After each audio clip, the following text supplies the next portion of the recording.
President Obama is going to need to be much more aggressive and forceful when President Hu visits the United States than when President Obama visited China in 2009. There are major issues on the table that need to be addressed.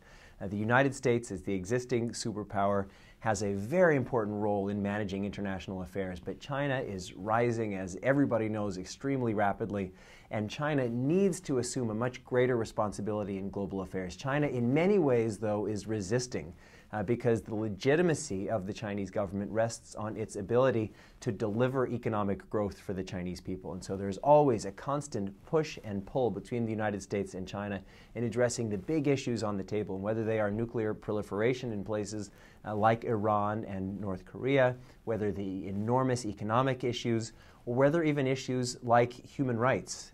Human rights and genocide and these big issues are part of a U.S.-led effort since the end of the Second World War to establish the rights of the individual.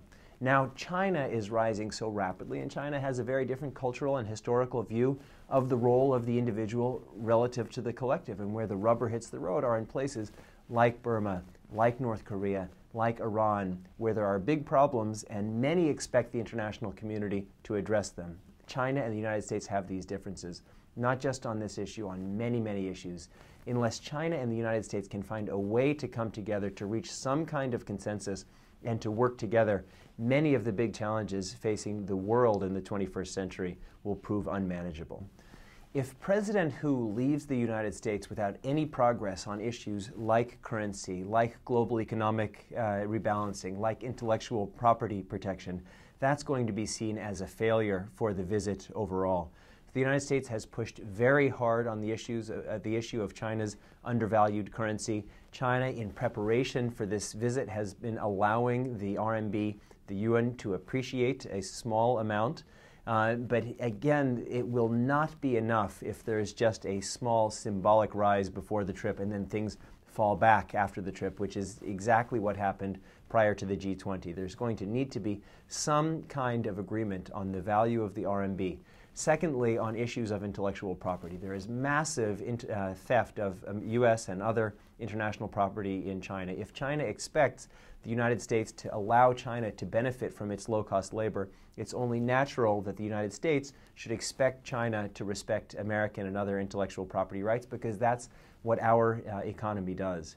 And if we don't see these kinds of changes, if these enormous imbalances continue, the voices that are speaking up against globalization, against trade with China, are going to be empowered, and that's not going to be good for anybody. President Obama will raise issues of human rights when President Hu is in the United States, but it's become very clear to many that human rights has fallen to a lower level of consideration on the international agenda, very unfortunately. President Obama will mention dissidents in China, but the United States, I think, a while ago recognized how little leverage that it has in pushing those kinds of issues. But perhaps more importantly is what's going to happen to the international human rights regime generally.